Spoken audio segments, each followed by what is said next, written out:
Hello बच्चा party, कैसे आप सभी। आई होप आप अच्छे होंगे और पढ़ रहे होंगे। सो हम क्या स्टार्ट करने जा रहे हैं आज हम क्लास 11th की फिजिक्स का फर्स्ट चैप्टर करने जा रहे हैं, which is physical world, physics की दुनिया। तो क्या है फिजिक्स की दुनिया, क्यों हम पढ़ रहे हैं इस चैप्टर को और क्यों पढ़ना ज़रूरी है। अगर आप डिटेल में पढ़ना चाहते हो, अगर आप डिटेल में जानना चाहते हो व्हाट इज़ फिजिक्स, तो वीडियो को कंप्लीट देखना, अदरवाइज आप स्किप करके जा सकते हो। So this is the first video of our 11th class and welcome to all of you in this YouTube channel which is physics time. So start करते हैं। फिजिकल वर्ल्ड, फिजिकल वर्ल्ड क्या है। देखो, कई टीचर्स इसको करवाते नहीं हैं, बच्चे भी इसको छोड़ देते हैं, इतना इंपॉर्टेंट नहीं माना जाता ये। क्यों इंपॉर्टेंट नहीं है? क्योंकि इसमें एग्ज़ाम्स में बहुत कम पूछा जाता है, एग्ज़ाम्स में बहुत कम मार्क्स में आता है। तो हम क्यों पढ़ें सर? भाई, अगर आप फिज़िक्स देखना चाहते हो, फिज़िक्स क्या है, अगर आप अपना इंटरेस्ट डेवलप करना चाहते हो फिज़िक्स में, तो ही आप इस चैप्टर को पढ़ना। For developing your interest in physics I will teach you this chapter in very detail में। एक एक चीज़ मैं आपको बताऊँगा। तो 2-3 पार्ट्स में हम इसको पढ़ेंगे, ठीक है, ताकि वीडियो ज़्यादा लेंथी ना हो।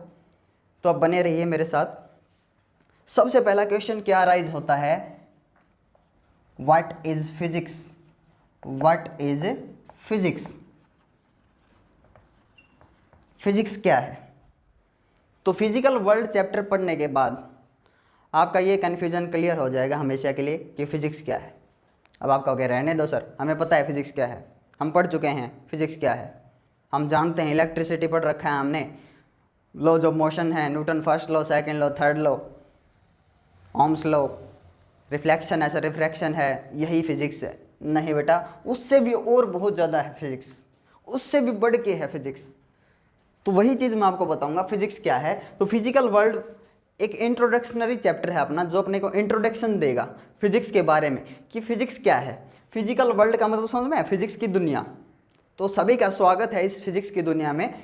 तो क्या हम क्या पढ़ने जा रहे हैं, हम 1-2 साल जो अब पढ़ेंगे 11th 12th में, हमारे को क्या क्या मिलने वाला है फिजिक्स में, समझ में है ना। हमारा इंटरेस्ट क्रिएट हो सके, हमारा इंटरेस्ट डेवलप हो सके फिजिक्स के बारे में कि फिजिक्स कितना मतलब विचित्र सब्जेक्ट है और इतना मतलब अद्भुत वंडरफुल सब्जेक्ट है जिसके बारे में आप सोच भी नहीं सकते। तो चलिए शुरू करते हैं। व्हाट इज़ फिजिक्स, फिजिक्स क्या है। तो भाई फिजिक्स के बारे में ये बोलते हैं, कई डेफिनेशन देते हैं कि physics is the study of nature and natural phenomenas, ठीक है। कई सारे टीचर्स बोलते हैं physics deals with the study of matter and energy. हाँ, सही बात है, बिल्कुल मैटर और एनर्जी से ही रिलेट करते हैं हम। फिजिक्स में हम किस चीज़ को पढ़ते हैं, मैटर और एनर्जी को, समझ में है ना। फिजिक्स में हम मैटर और एनर्जी के बारे में ही पढ़ते हैं, यूँ समझो आप। मतलब जो सराउंडिंग में अपना नेचर है उसमें क्या है, मैटर और एनर्जी। भाई नेचर की स्टडी सारे बच्चे जानते हैं, उनको रटी हुई definition what is physics, physics is the study of nature and natural phenomenas. तो मैं आज डेफिनेशन चेंज करने वाला हूँ totally. What is physics, physics is everything. क्या है physics, physics is everything, everything and everywhere is physics.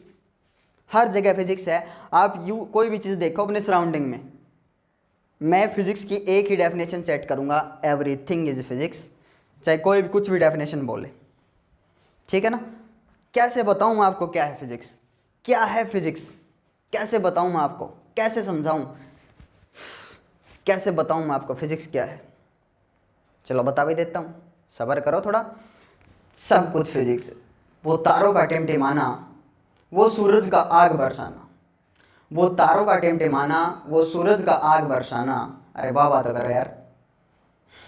वो तारों का टिमटिमाना, वो सूरज का आग बरसाना, वो बारिश के टाइम पे आसमान में इंद्रधनुष का छा जाना, वो बारिश के टाइम में आसमान में इंद्रधनुष का छा जाना, वो अमावस्या के दिन चंदा मामा का छुप जाना, वो अमावस्या के दिन चंदा मामा का छुप जाना, वो दिन के बाद रात का होना, दिन और रात का होना, और गर्मी के बाद बरसात का होना।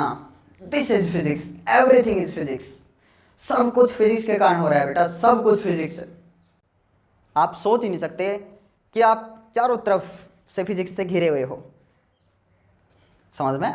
हाँ आएगा, समझ में आएगा, इस बात की गारंटी है। चैप्टर में मज़ा आएगा सब कुछ, अगर आप वीडियो को कंप्लीट देखते हो तो टेंशन लेने की कोई बात नहीं। आपको कितना समझ में आया कितना नहीं कमेंट करके ज़रूर बताना। फिजिक्स क्या है, यही चीज़ मैं आपको बताने जा रहा हूँ, क्या है फिजिक्स। तो भाई सब कुछ फिजिक्स है। वो ऊपर पंखे का चलना, नीचे बेबी का सोना, एवरीथिंग इज फिजिक्स। मेरे बेबी के सोने में फिजिक्स नहीं है बेटा, बेबी को तो नींद आएगी, पंखा चलेगा तो बेबी के सोने में फिजिक्स नहीं है, तो कहाँ फिजिक्स है सर? फिजिक्स है पंखे के चलने में। पंखा कैसे चलता है? इलेक्ट्रिसिटी से। अरे सर यहाँ कहाँ फिजिक्स हुई, पंखा तो हर रोज़ चलाते हैं हम। अरे बेटा पंखा चलता है, उसके पीछे क्या साइंस है, कैसे चलता है? इलेक्ट्रिसिटी में आपको दे दो, आप घूमने लग जाओगे क्या? आप पंखा बन जाओगे? नो। ये जो आप वीडियो देख पा रहे हो, मेरी इमेज बन रही है आपके मोबाइल स्क्रीन पे, ये फिजिक्स है, सब कुछ फिजिक्स है। चलिए शुरू करते हैं। अब वापस यहाँ पे आता हूँ, what is physics. So physics जो है वो एक साइंस की ब्रांच है बेटा। साइंस में हम क्या क्या पढ़ते हैं? साइंस में हम फिजिक्स, केमिस्ट्री एंड बायो पढ़ते हैं। साइंस की ब्रांच है ये फिजिक्स। तो व्हाट इज साइंस? साइंस क्या है? तो मैं आपको समझाता हूँ व्हाट इज साइंस, देखना ध्यान से। साइंस क्या है? साइंस बेटा एक वर्ड है, लैटिन वर्ड साइंटिया।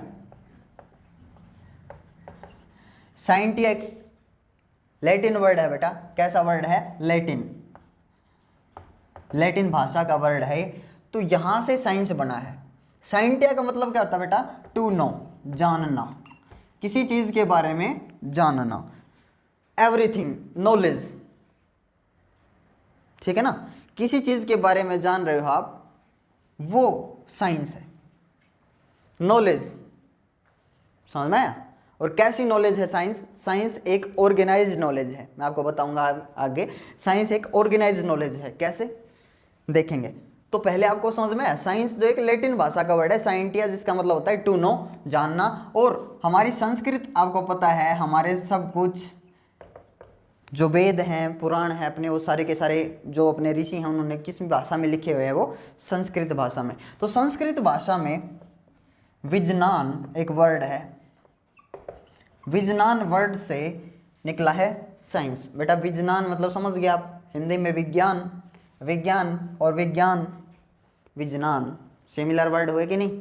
इन्हीं का एक ही मतलब है दोनों का। साइंटिया विज्ञान का मतलब एक ही है, नॉलेज या नो, किसी चीज़ के बारे में जानना।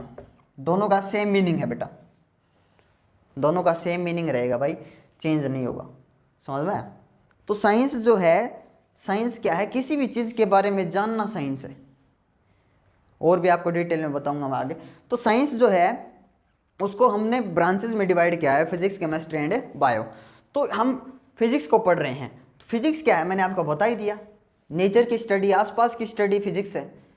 जो हम सन की स्टडी कर रहे हैं, बताऊंगा आगे चल करके वीडियो में, सन की स्टडी हम कर रहे हैं। सन भी अपने पास है, सन में कितनी एनर्जी प्रोड्यूस होती है पर सेकंड, और इतनी एनर्जी का जो उसका सोर्स है वो कौन है वहाँ पे? इतनी एनर्जी वहाँ से कैसे निकल रही है सन में? समझ में?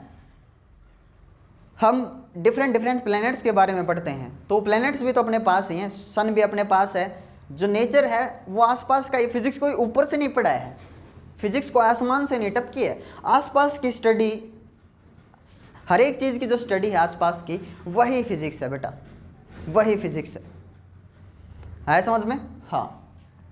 तो फिजिक्स जो है वो नेचर की स्टडी है। केमिस्ट्री क्या है? कोई केमिकल रिएक्शन होती है उसको हम केमिस्ट्री में पढ़ते हैं। जीव विज्ञान, बायोलॉजी जिसको बोलते हो आप, तो उसमें जीवों का अध्ययन किया जाता है बस।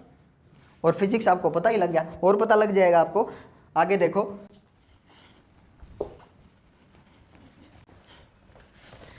अगर आप फिजिक्स को सर्च करोगे नेट पे, गूगल पे सर्च करोगे, तो कैसे दिखेगा आपको? ऐसे कुछ चाऊ म्याऊ करके वर्ड लिखे हुए हैं, कुछ ऐसे चाऊ म्याऊ, ठीक है ना? ऐसे कुछ वर्ड लिखे हुए हैं, ये ऐसे ऐसे ऐसे और ऐसे, आपको ऐसा सिंबल देखने को मिलेगा, ठीक है बेटा? ये क्या है, क्या लिख दिया मैंने?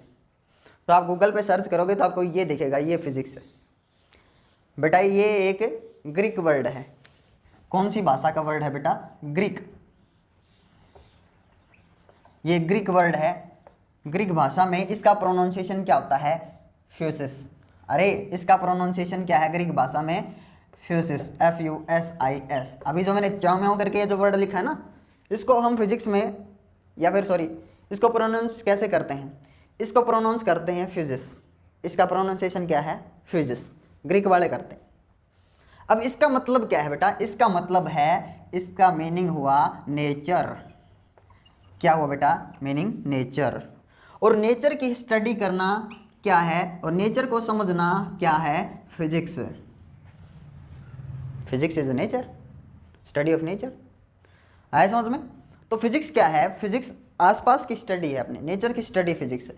आसपास की जो चीज़ें हैं उसके पीछे का कोज जानना चाहते हैं, क्यों हो रही है, कोई भी फिनोमिना, कोई भी इवेंट नेचर में क्यों हो रहा है, उसके पीछे का रहस्य क्या है, दिस इज फिजिक्स। ठीक है ना? It is the basic laws, it is the basic laws of nature. Physics क्या है? बेसिक लॉज है बेटा नेचर के। आई होप आया होगा समझ में, आया होगा। ठीक है, ठीक है। अभी आगे बढ़ते हैं।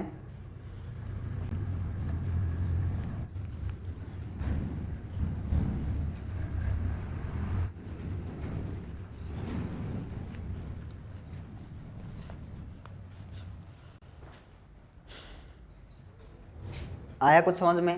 What is physics? फिजिक्स क्या है? भौतिकी।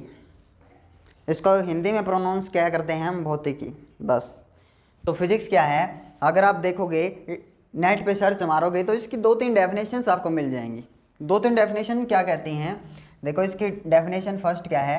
It is the study of nature and, थोड़ा अच्छे से लिख देता हूँ फिर आप कहोगे सर समझ में नहीं आया। Nature and natural phenomenas.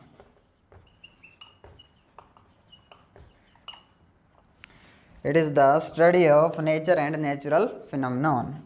Nature और नेचर में होने वाले जो फिनोमिनॉन हैं उनकी स्टडी क्या है? फिजिक्स। जैसे हमने रेनबो देखा, हमारे अंदर एक्साइटमेंट हुआ कि रेनबो बनता कैसे है, वही सारी चीज़ें मैं आपको बताऊंगा आज। मैंने एक ऑब्जेक्ट को छोड़ा, जैसे मार्कर है या कोई एक बॉल है, उसको मैं छोड़ता हूँ, जब भी छोड़ता हूँ ये बार बार नीचे ही गिरती है अर्थ की तरफ। ये ऊपर क्यों नहीं गई? जैसे मैंने छोड़ा देखो फिर नीचे, तो ये बार बार नीचे क्यों गिरती है? हम इसके पीछे का कोज जानना चाहते थे, क्यूरियोसिटी हुई हमारे अंदर। तो ये फिजिक्स है भाई। नेचर या नेचर में होने वाली जो भी घटनाएं हैं उनकी स्टडी फिजिक्स है। अब भी समझ में नहीं आया तो मेरे को बता देना, ठीक है? अब एक आध डेफिनेशन और मिल जाएगी आपको इसकी। क्या मिलेगी? इट इज़ द, या physics deals with the study of, physics deals with the study of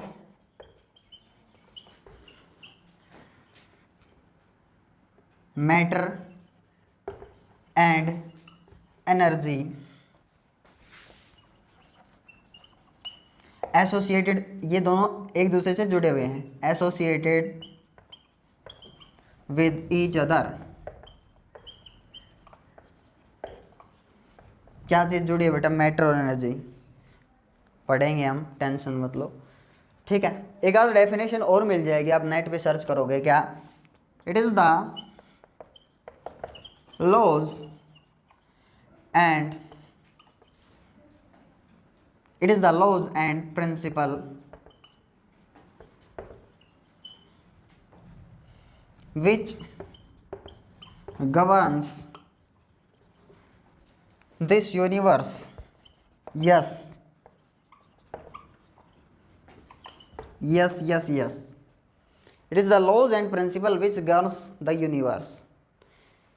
ये वो लॉ हैं या वो प्रिंसिपल हैं जिससे पूरा ब्रह्मांड जो है वो चल रहा है। अरे फिजिक्स ने लिखा है इसलिए ब्रह्मांड नहीं चल रहा बेटा। क्या है फिजिक्स? क्या है फिजिक्स? ये है कि ब्रह्मांड में कोई भी चीज़ क्यों हो रही है, उसके कुछ नियम और कानून बनाए गए हैं। समझ में ना? फिजिक्स में कोई भी इवेंट आप देखते हो, जैसे मैंने बोला है रेनबो बनना, रेनबो एक इवेंट देखा हमने, एक घटना देखी, प्राकृतिक नेचुरल है। तो कोई भी इवेंट क्यों हो रहा है उसके पीछे जो लॉज एंड प्रिंसिपल हैं वो डिफाइन करती है फिजिक्स।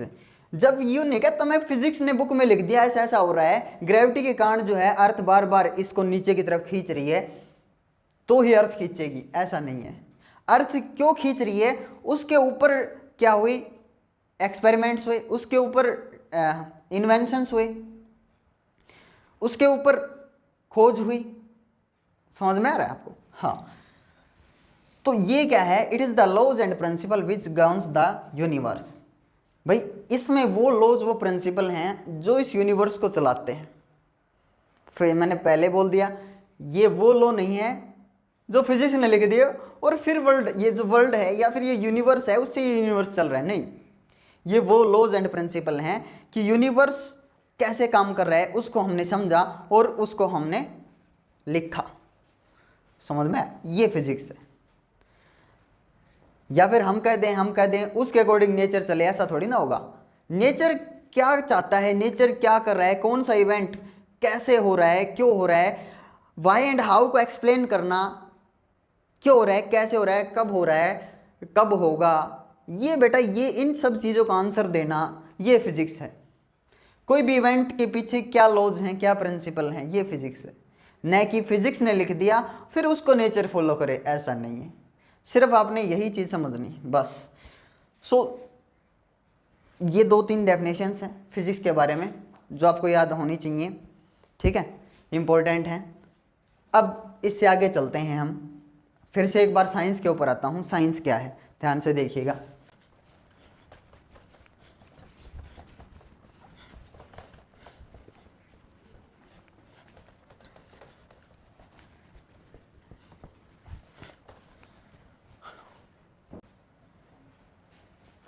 हम वापस आते हैं साइंस के ऊपर, बैक टू साइंस। साइंस क्या है भाई, साइंस है क्या? वो तो मैंने एक वैसे इंट्रोडक्शन दिया था कि साइंस कहाँ से आया, कैसे बना। समझ में? साइंस वर्ड का मीनिंग क्या है। तो बेटा साइंस अगर आपको समझ में आ जाता है तो फिजिक्स आपको समझ में आ जाएगा। साइंस क्या है? साइंस बेसिकली, पहले साइंस तो काफ़ी साल पहले से स्टार्ट हो गई थी, एरिस्टोटल के टाइम से 2-2,500 साल पहले से साइंस स्टार्ट हो चुकी थी। समझ में आएगा? तो उस टाइम पे जो लोग सोचते थे, क्योंकि हम भी सोचते थे जब हम पैदा हुए उस टाइम पे हम ये सोचते थे कि सन जो है उधर से ऐसे निकल रहा है, सन इधर से इधर जा रहा है, तो सन चल रहा है, सन चक्कर लगा रहा है अर्थ का। तो उस टाइम पे भी किसी ने सोचा कि ऐसे सनराइज हो रहा है, सनसेट हो रहा है, ऐसे सन जो है अर्थ का चक्कर लगा रहा है। तो कोई सोचने वाला था, उसको हम क्या बोलते हैं, उसको फिलोसफर बोलते हैं। जो फिजिक्स में ये सोच सोच के नए प्रिंसिपल बता रहा है उसको हम क्या बोलते हैं, फिलोसफर्स। और फिजिक्स फिलोसफी ही है बेटा, ऐसा कोई वो नहीं है इसमें। तो सोच सोच के नए नए प्रिंसिपल बताता था, फिर उसको लिखा, उसने नहीं लिखा, अगली जनरेशन को बताया, अगली जनरेशन ने उसका सुना, फिर अपने विचार विमर्श किए। हो सकता है ऐसे सन निकल रहा है, ऐसे चल रहा है, हो सकता है ऐसे डे एंड नाइट न होते हों, डे एंड नाइट ऐसे भी हो सकते हैं कि अर्थ जो है सन का चक्कर लगाए। फिर उसको लिखा, उसको अगली पीढ़ी को दिया गया, उसने उसके बच्चों को पढ़ाया, मान लीजिए, ठीक है ना। फिर क्या है, फिजिक्स में ये चीज़ें, ये नॉलेज हमारी बढ़ती चलेगी। हम लिख रहे हैं हर एक चीज़ को। हमने रेनबो को देखा, हमने सन को देखा, हमने मून को देखा, हमने आसपास के प्लैनेट्स को देखा। अभी तक 2006 से पहले 2006 से पहले हम 9 प्लैनेट्स मानते थे बेटा, 9 प्लैनेट्स, अगर आपको याद है, 9 ग्रह, 9 ग्रह। तो अब क्या हो गया, अब 8 ग्रह हैं। तो हमने 2006 में अपना लास्ट वाला जो ग्रह था प्लूटो, उसको निकाल दिया। क्यों निकाल दिया, वो एक अलग वीडियो बना दूंगा मैं उसके लिए, लेकिन आपको समझना है क्योंकि स्टडीज़ होती रहती हैं। उसके पास इतनी ग्रेविटी नहीं थी, उसका साइज़ इतना बड़ा नहीं था, ठीक है, वो कुछ कंडीशंस को फुलफिल नहीं करता था। तो साइंटिस्ट ने सोचा कि हम इसको ग्रह नहीं मानेंगे, इसको ग्रह की कैटेगरी से बाहर कर देंगे। तो उसको ड्वार्फ प्लैनेट घोषित कर दिया गया। ड्वार्फ प्लैनेट, कौन सा प्लैनेट, बोना ग्रह, ड्वार्फ। सब बोने आदमी नहीं होते हैं, अरे मैक्सिमम हाइट जो है 5-6 फीट तक जाती है एक आदमी की, तो बोने 2-2.5 फीट के, नहीं तो आदमी है वो, समझ गया आप, ठीक है। अब साइंस यही तो है, हर एक चीज़ को लिखा जा रहा है, हर एक चीज़ को सोचा जा रहा है, हर एक चीज़ को अगली पीढ़ी को बताया जा रहा है, अगली पीढ़ी उसके ऊपर विचार विमर्श करती है, वो चीज़ सही है कि गलत है, ठीक है। ये सारी चीज़ें, यही साइंस है। हर एक चीज़ को एक्सपेरिमेंट करके देखा जा रहा है। हो सकता है रेनबो कोई और तरीके से बने, या जो रेनबो हम देखते हैं बारिश के टाइम पे, उसकी कंडीशंस को देख के एक्सपेरिमेंट करते हैं। तो एक्सपेरिमेंट करते हैं, सारी चीज़ों का कारण लिखते हैं, हर एक चीज़ के कारण बताए जा रहे हैं, सोचा जा रहा है, लिखा जा रहा है, यही साइंस है। और साइंस को हम क्या बोलते हैं? Organised knowledge. साइंस क्या बेटा? Science is organised knowledge.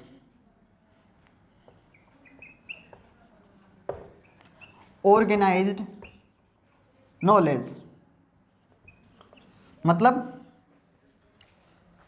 जिसको हमने डेवलप नहीं किया, जिसको पूरा का पूरा हमने डेवलप नहीं किया। अभी जो आप फिजिक्स पढ़ रहे हो, आपने 9th 10th में पढ़ी, क्या आपने डेवलप की? नहीं।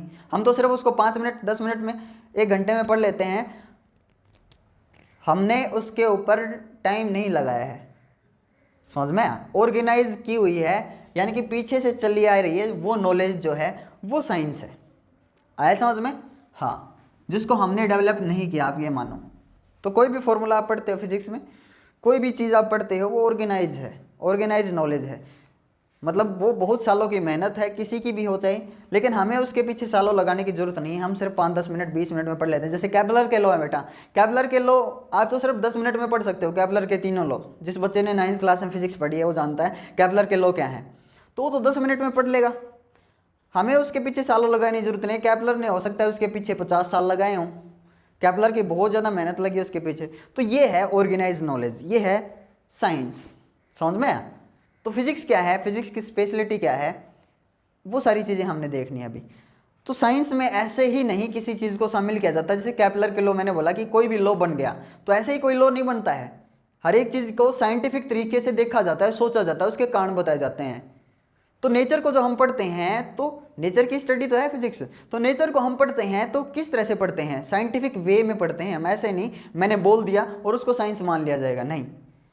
अगर मेरा बोला हुआ आप वेरीफाई होता है, कुछ स्टेप्स हैं साइंटिफिक स्टडी के, मैंने जो बोला वो वेरीफाई करता है, सारे के सारे स्टेप्स में से पास हो जाता है, तो ही वो साइंस है, तो ही उसको शामिल किया जाएगा। अदरवाइज वो साइंस नहीं है, वो सिर्फ क्या है कि सुपरस्टिशियन, यानी कि अंधविश्वास है। जैसे मैंने बोल दिया भाई आप हर रोज़ या फिर हर सोमवार को मंदिर में जाया करिए, पता नहीं भाई, हो सकता है क्या भगवान आपको अच्छा फल दे दे, अच्छा कुछ भी अच्छा दे दे, अब उसके पीछे का लॉजिक तो नहीं पता। समझ में? जैसे मैंने बोल दिया कि आप हनुमान जी के व्रत करो, तो उसका कोई मैं हनुमान जी को देखो, हनुमान जी को मैं कुछ भी नहीं कर रहा, ये क्या है, मैं सिर्फ बात बता रहा हूँ कि उसके पीछे का लॉजिक नहीं पता अपने को। ठीक है ना? हम मंगलवार का व्रत रखते हैं, ठीक है, अपनी श्रद्धा है, वो श्रद्धा है। साइंस एक अलग चीज़ है, बिल्कुल टोटली अलग, डिफरेंट। साइंस बिल्कुल एक अलग चीज़ है बेटा। साइंस ये नहीं कि व्रत रख रहे हो तो उसको साइंस में शामिल करोगे आप, वो अपनी श्रद्धा है, अपना विश्वास है। मंदिर में जा रहे हो, श्रद्धा है, विश्वास है, क्या होगा क्या नहीं, तो वो साइंस में नहीं आप उसको शामिल कर सकते। समझ में ना? हाँ।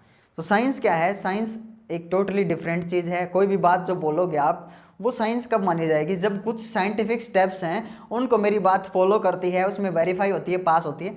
तो ये देखो साइंटिफिक स्टेप्स क्या हैं। नेचर को जो स्टडी कर रहे हैं हम, तो साइंटिफिक स्टेप्स क्या हैं अपने स्टडी के?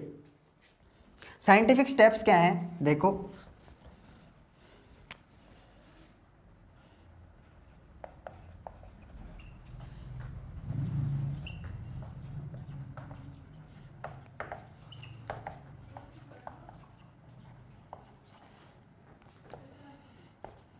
किसको स्टडी करेंगे हम?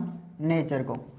तो अपने साइंटिफिक स्टेप क्या है? मैंने बोला ना, कोई भी बात ऐसे ही साइंस में शामिल नहीं की जाती है, कुछ स्टेप्स हैं, उनको अपनी बात वेरीफाई करती है, तो ठीक है।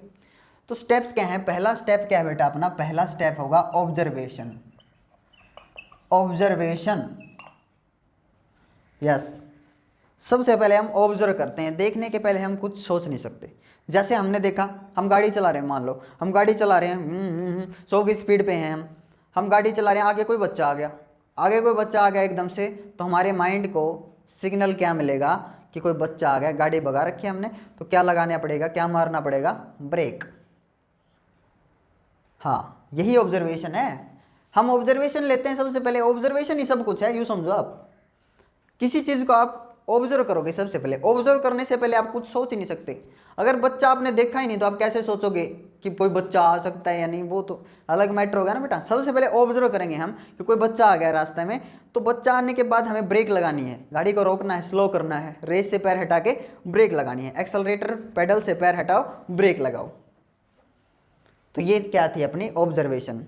मैं लड़कियों की बात नहीं कर रहा बेटा, लड़कियां हैवी ड्राइवर हैं, वो कुछ भी कर सकती हैं, वो तो बिना देखे चलाती हैं, सॉरी गर्ल्स, ठीक है। कभी आप बुरा मान जाओ। ऑब्जर्वेशन होती है सबसे पहले अपना स्टेप, साइंटिफिक स्टेप क्या होगा बेटा अपना, ऑब्जर्वेशन। सेकंड स्टेप क्या होगा अपना, सेकंड स्टेप कंट्रोल्ड एक्सपेरिमेंट।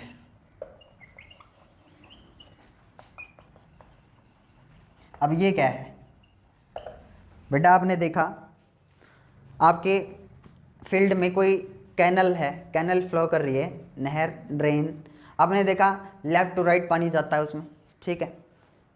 कल देखा, परसों देखा, हर रोज उसमें पानी किधर जाता है, लेफ्ट टू राइट। आज देखा आपने रेनबो, अगले टाइम जब आप रेनबो देखोगे उस टाइम पे भी क्या हो रही है, बारिश हो रही है। आपको समझ में आएगा कि रेनबो हर रोज नहीं दिखता है, रेनबो कब दिखता है, एक पार्टिकुलर टाइम पे जब बारिश हो रही हो और हमारी बैक साइड में क्या हो, सन, ऐसे नहीं दिखेगा। कुछ कंडीशंस हैं रेनबो के फॉर्मेशन के लिए। तो सबसे पहला स्टेप क्या है अपना, ऑब्जर्वेशन। ऑब्जर्व करेंगे, चीज़ों को देखेंगे, देखने के बाद सोचेंगे और वैसा ही कुछ करने की ट्राई करेंगे। देखा, हमने देखा रेनबो बनता है बारिश के टाइम पे, क्या हम वैसा रेनबो घर पे बना सकते हैं? बिल्कुल बना सकते हो। आप घर पे आए, वो आपकी लैब है वो समझो, आप घर पे आए, आपने एक पानी का फव्वारा चलाया, ठीक है, पानी का फव्वारा चलाया आपने, पीछे बल्ब जलाया, पीछे सन था, कुछ भी, आपने पानी का फव्वारा इधर चलाया, ठीक है, तो आपने देखा वैसा ही रेनबो बना सेम। तो आपको समझ में आ गया कि रेनबो के बनने के लिए क्या ज़रूरी है, सस्पेंडेड ड्रॉप्स। भाई जब बारिश होती है तो एटमॉस्फेयर में छोटी छोटी बूंदें लटकती रहती हैं, तो यहाँ पे भी हम जब फव्वारा चला रहे हैं तो उसमें भी क्या है, छोटी छोटी वाटर ड्रॉपलेट्स। तो उनका काम क्या है, सनलाइट को 7 कलर्स में डिवाइड कर देना, तोड़ देना। तो हम क्या कर रहे हैं, एक्सपेरिमेंट कर रहे हैं, ठीक है ना। अब एक नहर में पानी जा रहा है लेफ़्ट टू राइट, हमने क्या किया, उसी चीज़ को यहाँ ट्राई किया। हमने क्या किया, हमने देखा कि लेफ़्ट टू राइट पानी जाए उसके लिए क्या होना चाहिए, अपनी कैनल में स्लोप का होना ज़रूरी है। कोई कैनल है, कोई ड्रेन है, उसमें स्लोप का होना ज़रूरी है। अब कितना स्लोप होना चाहिए, स्लोप कम होगा तो वाटर का करंट, वाटर वेलोसिटी क्या होगी, कम, और बहुत तेज़ी से पानी चल रहा है, इसका मतलब क्या है, स्लोप हाई है। आप देखते हो कि पहाड़ से जो पानी आता है वो बहुत स्पीड से आता है, समझ में, क्योंकि पहाड़ की ऊंचाई ज़्यादा है, उसका स्लोप ज़्यादा है, समझ में। तो हम क्या करेंगे, इसको कंडीशन को कंट्रोल करने की कोशिश करते हैं कि लेफ़्ट टू राइट पानी जाए। इसके लिए ये वाला सिरा ऊंचा कर देते हैं और ये वाला एंड, ये सिरा नीचा, तो पानी का फ्लो कैसे होगा, लेफ़्ट टू राइट। आया समझ में। तो हम कंडीशंस को कंट्रोल करते हैं, that is why second step क्या रहेगा अपना, कंट्रोल्ड एक्सपेरिमेंट। थर्ड स्टेप क्या है बेटा अपना, थर्ड स्टेप है रीजनिंग।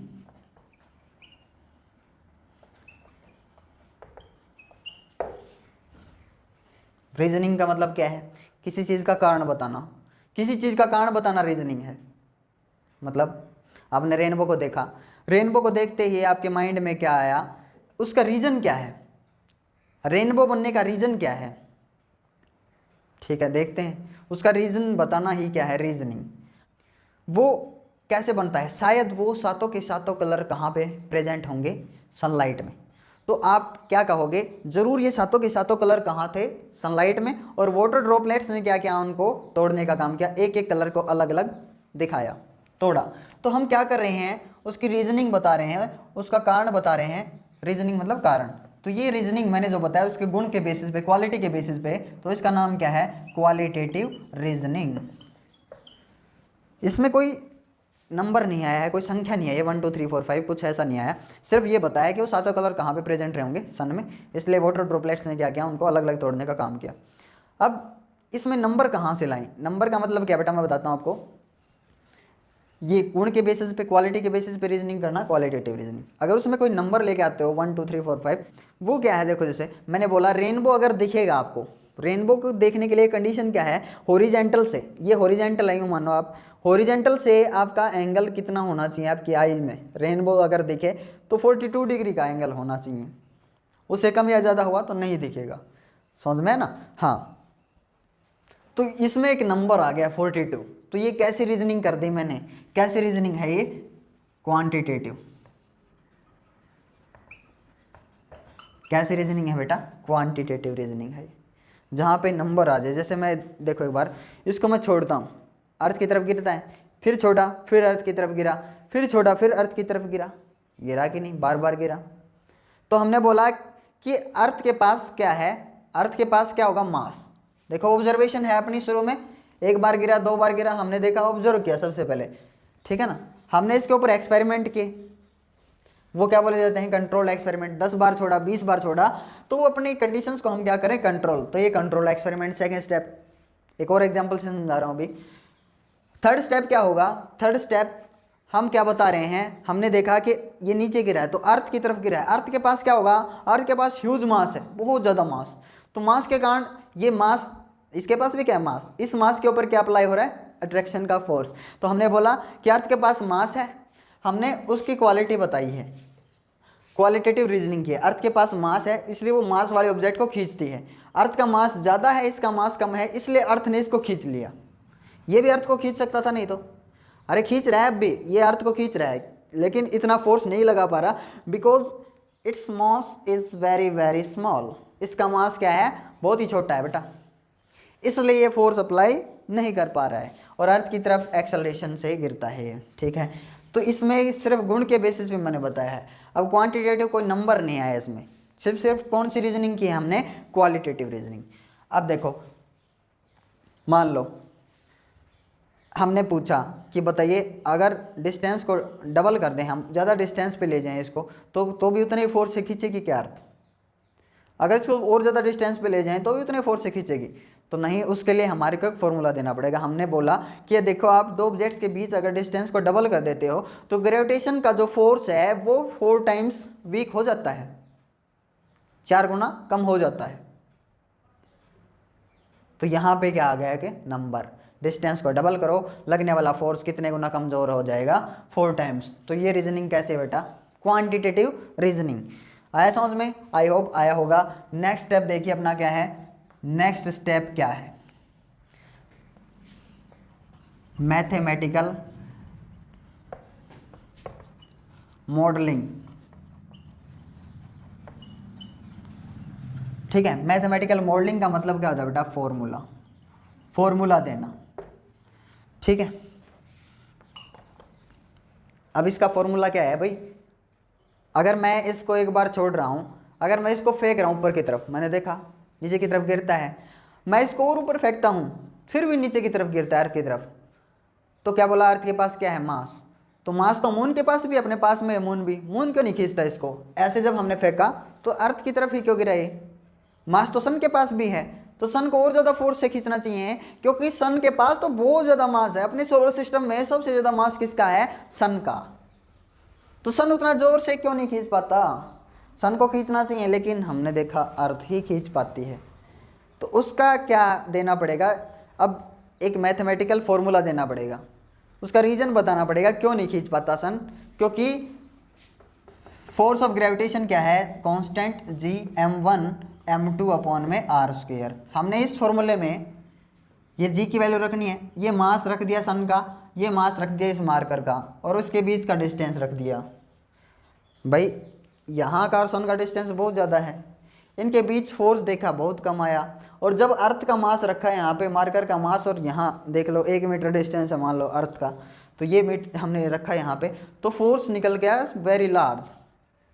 हमने मून का रख के देखा तो मून का भी फोर्स क्या है, बहुत वीक आया। तो मून, सन या दूसरे प्लेनेट इसको क्यों नहीं खींच पाते, क्योंकि उनका डिस्टेंस आर बहुत ज़्यादा है। R is so much large, the force will be so much down, so much कम। आ गया समझ में, वेरी गुड, ठीक है बेटा, आपको आ गया होगा समझ में। तो ये जो फॉर्मूला है, ये फॉर्मूला देना पड़ा हमारे को, भाई कितना दूर हो तब सन खींचे, कितना दूर हो तब मून खींचे, ये फॉर्मूला देना पड़ा ना अपने को। हाँ, अगर आप फॉर्मूले में रखते हो, सन के बहुत क्लोज चला गया है, ये डिस्टेंस रखा आपने, मास रखा सन का, मार्कर का मास रखा, और डिस्टेंस कर दिया कितना, मान लीजिए 10 किलोमीटर 20 किलोमीटर मान लो, तो फिर सन का फोर्स बहुत ज़्यादा लार्ज हो जाएगा। सन से इसका डिस्टेंस 10-20 किलोमीटर होगा, तो खींच लेगा सन इसको।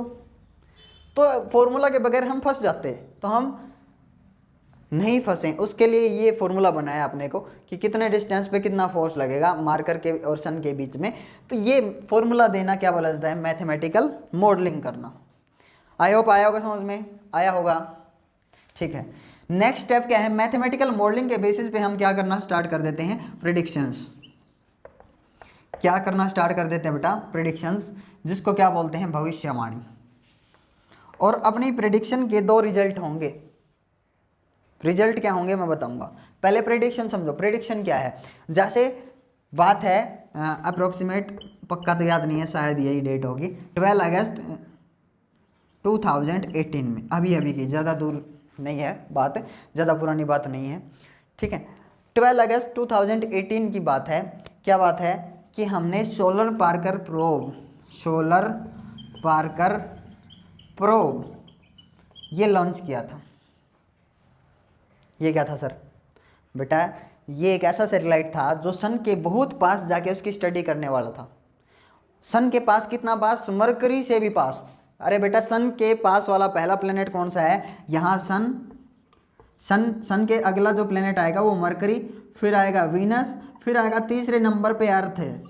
तो हमने यहाँ से सैटेलाइट छोड़ा, नासा ने छोड़ा था। हमने कहा यार मेरी इतनी हिम्मत नहीं है। बेटा आप कभी ये सोचो, नहीं मैंने नहीं छोड़ा। अब यहाँ से नासा ने सैटेलाइट को छोड़ा, लॉन्च किया, वो मरकरी से भी कम डिस्टेंस पे रह करके सन की स्टडी करेगा। क्योंकि भाई आप देखो, किसी चीज़ को डिटेल में स्टडी करना चाहते हो तो दूर से इतनी ज़्यादा समझ में नहीं आती, तो आप उसके पास जाके पढ़ते हो। अच्छा आई चीज़ समझ में? हाँ, तो सन के पास जाके मरकरी से ही कम डिस्टेंस पे रह के वो सन की स्टडी करने वाला था। ये कैसे छोड़ा, फिर कैसे लॉन्च किया होगा? ऐसे ही लॉन्च कर दिया बिना कुछ सोचे समझे? नहीं बेटा, इसके पीछे का रीज़न मैं आपको बताता हूँ। प्रेडिक्शन का रोल क्या है यहाँ देखो। अब ये डिस्टेंस भी बहुत ज़्यादा है। जो मरकरी का और सन का जो डिस्टेंस है ना, वो रिलेटिव में कितना है? 47 मिलियन किलोमीटर। अरे इतना ही है, 47 या 48 बस। तो इससे भी कम डिस्टेंस पे रह करके स्टडी करने वाला था ये सोलर पार्कर प्रोब। तो ऐसे ही छोड़ दिया जा भाई और स्टडी करके आ सन की? नहीं। कैसे? सारी कैलकुलेशन की होंगी अपने पास, जो मैथमेटिकल मॉडलिंग है, फॉर्मूला जो होता है उसके बेसिस पे भविष्यवाणी की है। क्या भविष्यवाणी की है? अगर ये इतने डिस्टेंस पे रहेगा, भाई मान लीजिए 47 जो डिस्टेंस है वो तो किसका है? मरकरी का है। मान लीजिए उसके आधे डिस्टेंस पे रहेगा, मान लेते हैं 25 अप्रॉक्सीमेट, तो इतने 25 मिलियन किलोमीटर अगर डिस्टेंस पे ये सन के चारों तरफ घूमेगा ना बेटा, तो यहाँ पे इस ऑर्बिट में इसको मेंटेन रहने के लिए, अपने आप को मेंटेन रखने के लिए एक निश्चित वेलोसिटी की ज़रूरत पड़ेगी। एक स्पेसिफिक वेलोसिटी ही चाहिए इसको। ऐसा नहीं वेलोसिटी कम ज़्यादा होगी, वेलोसिटी अगर कम हुई तो ये सन में गिर जाएगा, मिशन फेल। आया बेटा समझ में? और अगर वेलोसिटी ज़्यादा हुई तो इसका ऑर्बिट बड़ा हो जाएगा, फिर ये थोड़ा सा दूर चला जाएगा सन से। तो सारा कैलकुलेशन कर करके कि कितना फोर्स लगाएगा सन इतने किलोमीटर पे, उसके हिसाब से सारा कैलकुलेशन किया गया। कहीं अगर वेलोसिटी कम रखी तो सन में ना गिर जाए, सन उसको खींच लेगा, ग्रेविटी का फोर्स ज़्यादा हो जाएगा। क्योंकि अगर आप देखो, अगर कोई सैटेलाइट अर्थ के बहुत क्लोज आप घुमाना चाहते हो, बेटा सुन लो, कोई सैटेलाइट अगर अर्थ के बहुत क्लोज आप घुमाना चाहते हो, कितने किलोमीटर पे? मान लो 1 किलोमीटर या 2 किलोमीटर पे, तो आपको उतनी स्पीड रखनी पड़ेगी क्या? जितनी 20, 30 या 50 किलोमीटर ऊपर या 5000 किलोमीटर ऊपर आप रखोगे? नहीं। जब अर्थ के वेरी वेरी क्लोज होगा अर्थ सरफेस के, तो स्पीड बहुत ज़्यादा रखनी पड़ेगी, अप्रॉक्सीमेट 8 किलोमीटर पर सेकेंड। ऐसा समझ में? जब अर्थ के 1 या 2 किलोमीटर पे हम कोई सैटेलाइट घुमाना चाहते हैं अर्थ के सरफेस पे 1 या 2 किलोमीटर हाइट पे, तो उस टाइम पे वेलोसिटी ज़्यादा रखनी पड़ती है। तो इन सभी का कैलकुलेशन कौन करता है? ये फिजिक्स मैथमेटिकल मॉडलिंग जो अपनी है उसके बेसिस पे प्रेडिक्शन करते हैं, अदरवाइज अपना सिस्टम फेल हो सकता है। आई होप आपको समझ में आया होगा, ठीक है। अब अपने प्रेडिक्शंस के 2 रिजल्ट होंगे, मैंने आपको बताया, वेरिफिकेशन या फिर फॉल्सिफिकेशन। ये क्या है सर? भाई अगर आपने सोलर पार्कर प्रोब को लॉन्च किया तो जो आपने मैथमेटिकल ट्रीटमेंट किया, जो फॉर्मूला के बेसिस पे आपने फोर्स कैलकुलेट किया, उन सभी चीज़ों से आपने कहा कि हम इतने डिस्टेंस पे सन को रखेंगे, इतनी वेलोसिटी इसको रखेंगे, ठीक है। आपने ये भविष्यवाणी किसके बेसिस पे की? अपनी जो भी ऑब्जर्वेशन थी सारी, जो भी अपने साइंटिफिक स्टडी के जो भी स्टेप थे उनके बेसिस पे प्रेडिक्शन की, और वो वेरीफाई हुई। तो मतलब आपने जो मैथमेटिकल मॉडलिंग जो फॉर्मूला दिया है वो सही है, जो फिजिक्स ने मैथमेटिकल फॉर्मूला बनाया है मैथमेटिकल मॉडलिंग करके वो बिल्कुल सही। अगर प्रेडिक्शन आपकी गलत हुई, यानी कि वो सैटेलाइट अपना सन में चला गया, सन में अगर चला गया तो जल जाएगा, ख़त्म सिस्टम, मिशन फेल। तो फॉल्सिफिकेशन, अगर ऐसा हुआ सर, फॉल्सिफिकेशन हुआ, फिर कहाँ से स्टार्ट करो? यहाँ से। फिर पहले स्टेप से स्टार्ट करो, फिर कंट्रोल एक्सपेरिमेंट, फिर रीजनिंग, फिर मैथमेटिकल मॉडल जो आपने बनाया मैथमेटिकल फार्मूला उसको सेट करोगे आप, उसको करेक्ट करोगे, फिर प्रेडिक्शन करोगे। अगर वेरीफाई हुआ तो ठीक, फॉल्सीफाई हुआ तो फिर से ऊपर जाओ, फिर सारे स्टेप वही, सारी सिस्टम उसी के अकॉर्डिंग चलना है। आया बेटा समझ में? तो अपनी जो साइंटिफिक स्टडी है उसके लास्ट 2 रिजल्ट निकलेंगे, ठीक है। वेरीफाई होता है तो ठीक है, फॉल्सीफाई होता है तो फिर से 0 से स्टार्ट करना पड़ेगा। क्या फॉल्सीफाई भी होता है क्या? हाँ सर होता है, याद रख लेना, फॉल्सीफाई भी होता है। फॉल्सीफाई भी होता है बेटा, ऐसे बहुत सारे फॉर्मूले हैं ऐसे जिनमें करेक्शन कर करके तब उनको ठीक किया गया। जैसे मैं आपको बताता हूँ, अभी हम पढ़ेंगे 11th क्लास में ही, न्यूटन ने साउंड की स्पीड का मैथमेटिकल मॉडलिंग किया था। Speed of sound in air. और जब उस फॉर्मूले में हम रखते थे वैल्यूज़ को तो साउंड की जो स्पीड निकल के आती थी 280 या 285, इतनी अप्रोक्सीमेट 280 मीटर पर सेकेंड। और रियलिटी में जो साउंड की स्पीड है अभी जो मैं बोल रहा हूँ, तो 1 सेकंड में साउंड कितना दूर जाता है। लैप्लेस ने इसमें करेक्शन किया, क्या देखा अभी जो हम देखते हैं 1 सेकंड में मेरा साउंड कितना दूर जाएगा, तो 330 मीटर पर सेकेंड। देखो कितनी बड़ी एरर है। लैप्लेस ने उसको बाद में करेक्ट किया बेटा। तो ज़रूरी नहीं कि भाई आप जो मैथमेटिकल मॉडलिंग देते हो वो सही हो। न्यूटन भी इंसान था, हो सकता है उससे भी गलती हो गई हो, माफ़ कर देना भाई, मेरे को नहीं न्यूटन को, ठीक है। हाँ, तो वेरिफिकेशन और फॉल्सिफिकेशन, अगर आपका फॉर्मूला गलत है तो आप फिर से स्टार्ट करिए, क्योंकि ज़रूरी नहीं कि अपना मैथमेटिकल फार्मूला सही हो सकता है उसमें कुछ एरर हो। तो कोई भी फार्मूला आप तो सिर्फ 5 मिनट में पढ़ लेते हो, कोई भी फार्मूला बनने में हज़ारों सालों की मेहनत होती है, समझ में आएगा। जैसे मैंने कैपलर लॉ के बारे में बताया था आपको, कैपलर लॉ 1609 में कैपलर ने 2 लॉ दे दिए थे, फर्स्ट एंड सेकंड, और सिर्फ तीसरा लॉ देने में उसको 10 साल लग गए थे। थर्ड लॉ क्या था? T square directly proportional R cube. जिस बच्चे ने 9th में फिजिक्स पढ़ी है वो जानता है T square directly proportional R cube का मतलब क्या है। यहाँ स्क्वायर क्यूब क्यों आया, यहाँ स्क्वायर और यहाँ क्यूब ही क्यों आया, यहाँ पे पावर 7 या 8 भी आ सकता था, यहाँ पे 5 6 कुछ भी आ सकता था। तो बेटा उसके पीछे बहुत सालों की मेहनत होती है, करेक्शन कर करके, मैथमेटिकल मॉडलिंग में एरर आती है अपनी, करेक्शन कर करके बहुत ज़्यादा मेहनत करके ये फॉर्मूलेज दिए जाते हैं। हम जो फॉर्मूला 5 मिनट में पढ़ लेते हैं उसके पीछे हज़ारों सालों की मेहनत होती है। तो इसको 10 साल क्यों लगे? 10 मिनट में भी दे सकता था ये। आप समझ गए होंगे, सारी चीज़ें बताने की जरूरत नहीं है, समझ गए ना। तो these are the steps in our scientific study. अब एक और प्रिंसिपल है, एक और प्रिंसिपल के बारे में मैं आपको बताना चाहता हूँ। उतार लो, अगर स्क्रीनशॉट लेना चाहते हो स्टेप्स ऑफ साइंटिफिक स्टडी के, उतार लो। नहीं उतारा स्क्रीनशॉट ले लो, कोई दिक्कत नहीं, ठीक है। अब एक प्रिंसिपल क्या है जो हम बहुत ही ज़्यादा मानते हैं फिजिक्स में, और आपको भी पढ़ना पड़ेगा। क्या प्रिंसिपल है बेटा, क्या प्रिंसिपल है? प्रिंसिपल तो बेवकूफ़ है। अरे बेटा तुम्हारे स्कूल का जिक्र नहीं है, तुम्हारे स्कूल के प्रिंसिपल का जिक्र नहीं कर रहा मैं, होगा ठीक है। प्रिंसिपल यार सभी को खटकते हैं, मेरी बात नहीं कर रहा मैं। देखो क्या प्रिंसिपल है बेटा, कि फिजिक्स में कुछ भी फाइनल नहीं है। फिजिक्स या साइंस में कोई भी चीज़ जो है फाइनल नहीं है, किसी भी चीज़ की फाइनल थ्योरी नहीं है। Nothing is final in science.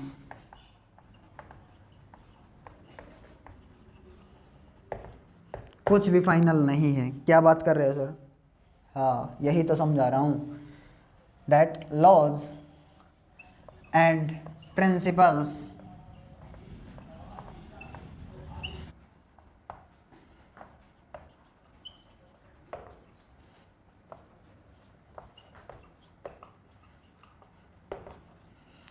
ये क्या है सर? बेटा यही बात तो मैं आपको बताना चाहता था कि साइंस में या फिजिक्स में फाइनल नाम की कोई चीज़ नहीं है, चीज़ें बदलती रहती हैं। Laws and principles in physics are dynamics. Dynamics का मतलब क्या बेटा? In motion. क्या मतलब हुआ इसका? In motion. हाँ हाँ, स्टैटिक नहीं है, स्टैटिक नहीं है, स्टेबल नहीं है। ज़रूरी नहीं जो आप चीज़ जो आज पढ़ रहे हो वो 100 साल बाद भी एप्लीकेबल हो, वैलिड हो, ज़रूरी नहीं। और चीज़ें बदल जाएं ये भी ज़रूरी नहीं। चीज़ें बदलती रहती हैं, करेक्शन होते रहते हैं, भाई मॉडिफिकेशन होती रहती है हर साल, समझ में है ना। हाँ, अब जैसे मैं आपको बताता हूँ क्या चीज़ फाइनल नहीं है। शुरू में न्यूटन ने लाइट के बारे में सोचा था और लाइट के बारे में थ्योरी दी थी, न्यूटन की कोर्सिपिकुलर थ्योरी ऑफ लाइट। वो क्या थी कि लाइट जो है ऑलवेज कैसे ट्रैवल करती है, स्ट्रेट लाइन में। जैसे एक पत्थर को फेंका आपने, पत्थर कैसे चलेगा, स्ट्रेट लाइन में। ये बात है 1672 की, न्यूटन्स कोर्सिपिकुलर थ्योरी पढ़ी हो आपने, ठीक है, नहीं पढ़ी तो लाइट ने इसने न्यूटन ने लाइट का नेचर बताया था कि लाइट का नेचर कैसा है। तो 2-4 साल तक ये थ्योरी चली। उसके बाद आ गया हाइगेंस। हाइगेंस ने कहा कि लाइट स्ट्रेट लाइन में नहीं चलती है, लाइट मुड़ती है, लाइट बढ़ती है कमरों में। अब देखो एक गेट खोल दो, आप देखो सन उधर है भले ही, लेकिन उस कमरे में जिसका गेट आपने ओपन किया है उस कमरे में रोशनी फैल जाती है, बिखर जाती है। फिर इसके अंदर एक और अगर कमरा है, उसका गेट ओपन करेंगे, थोड़ी सी रोशनी सामने वाली दीवार पर चली जाती है। तो लाइट मुड़ती है, लाइट भरती है, फैलती है। तो लाइट का जो बिहेवियर है वो वेव जैसा है, पानी जैसा, भरना, लहरों जैसा, यूँ समझिए आप। मेन मैं आपको बता रहा हूँ। तो चीज़ें बदलती रहती हैं बेटा, समझ में आया। तो कुछ दिन तक ये थ्योरी चली और न्यूटन की थ्योरी फेल हो गई। उसके बाद आइंस्टीन आए 1905 में। आइंस्टीन ने कहा नहीं, ऐसा नहीं है, लाइट का बिहेवियर वेव टाइप नहीं है। तो कैसा है, उसने कहा कि लाइट स्ट्रेट लाइन में चलती है और लाइट का एक सोर्स आप ऑन करते हो, बल्ब ऑन करते हो, तो वहाँ से क्या फेंक के मारे जा रहे हैं, छोटे छोटे पैकेट्स ऑफ एनर्जी, छोटे छोटे पैकेट्स जो हमेशा कैसे चलते हैं, स्ट्रेट लाइन में, जिनको आइंस्टीन ने क्या नाम दिया, फोटॉन्स। ठीक है बेटा। हाँ, अब ये तो समस्या होगी क्योंकि फोटॉन्स के बेसिस पे इसने फोटो इलेक्ट्रिक इफेक्ट एक्सप्लेन कर दिया था, स्ट्रेट नेचर के बेसिस पे। ये और न्यूटन एक जैसे थे, ये भी स्ट्रेट नेचर मानता था लाइट का, न्यूटन भी। तो हम ऐसे बहुत सारे फिनोमेनास देखते हैं नेचर में जो सिर्फ स्ट्रेट नेचर मान के एक्सप्लेन कर सकते हैं, लाइट का स्ट्रेट नेचर। और बहुत सारे फिनोमेनास ऐसे भी देखते हैं जो स्ट्रेट नेचर से एक्सप्लेन ही नहीं होते। तो आज के दिन हम किस बात पर सहमत हैं, हाइगेंस थ्योरी फेल हो गई क्या? नहीं, आज दोनों थ्योरी एग्जिस्ट करती हैं, दोनों थ्योरी। यस, ड्यूअल नेचर मानते हैं हम लाइट का। लाइट का बिहेवियर कैसा है, स्ट्रेट भी और वेव नेचर भी, दोनों नेचर हैं लाइट के पास। इसलिए हम क्या पढ़ते हैं आज, ड्यूअल नेचर ऑफ लाइट। देख लो, है ना। पहले आपने क्या पढ़ा था, पहले आपने ये पढ़ा था कंजर्वेशन के लॉज अगर आपने पढ़े, energy can neither be created, mass can neither be created nor be destroyed, सभी ने पढ़ा हुआ है, रटा हुआ है। लेकिन आइंस्टीन ने क्या कहा, एनर्जी कैन बी क्रिएटेड और it can be destroyed, mass can be created into energy and energy can be converted into mass can be converted into energy. Mass को डिस्ट्रॉय भी कर सकते हैं और मास को क्रिएट भी कर सकते हैं। देखो प्रिंसिपल बदलते रहते हैं, इसलिए मैंने ये लिखा है डायनेमिक्स। ठीक है बेटा, डायनेमिक्स का मतलब आपको समझ में आया होगा, ठीक है ना। तो ये चीज़ बहुत ज़रूरी है समझनी आपको कि ये हमारी बहुत ही गलत मानसिकता थी। पहले हम ये मानते थे कि जो चीज़ हम पढ़ रहे हैं, जो मान लिया हमने, वही फाइनल है। पहले लोग जो राजा महाराजा थे वो क्या मानते थे, उन्होंने, किसी ने अगर ऐसा बोल दिया ना कि इधर से सनराइज होता है, सन जो है अर्थ का चक्कर लगा रहा है, तो वही फाइनल था। तो बाद में अगर किसी ने ऐसा कह दिया, मेरे याद है कि ब्रूनो नाम का एक आदमी था जिसने गलती से ये कह दिया कि ज़रूरी नहीं कि सन अर्थ का चक्कर लगाए तभी डे एंड नाइट हो। डे एंड नाइट तब भी हो सकता है जब अर्थ सन का चक्कर लगाए, समझ में आया। तो ब्रूनो को जिंदा जला दिया गया। तो हमारी ये सोच नहीं होनी चाहिए कि हमने जो पढ़ा है वही फाइनल है, हमने जो चीज़ देखी है, हमने जो चीज़ सोची है वही चीज़ फाइनल है, समझ में आया। ये आपका एटीट्यूड नहीं होना चाहिए। You must welcome new ideas, ठीक है ना। तो वीडियो ज़्यादा लेंथी ना हो, इसके लिए हम सेकंड पार्ट में पढ़ेंगे। क्या पढ़ेंगे, what is the scope of physics, what is the range of physics, कहाँ से कहाँ तक रेंज है, हम कितनी छोटी से छोटी और कितनी बड़ी से बड़ी चीज़ की स्टडी करते हैं, और फिजिक्स का रिलेशन दूसरी ब्रांचेज के साथ, साइंस की दूसरी ब्रांचेज के साथ फिजिक्स का रिलेशन क्या है, कितनी इंटरेस्टिंग चीज़ है physics. So thank you for watching this video, keep motivating and keep watching me, thank you.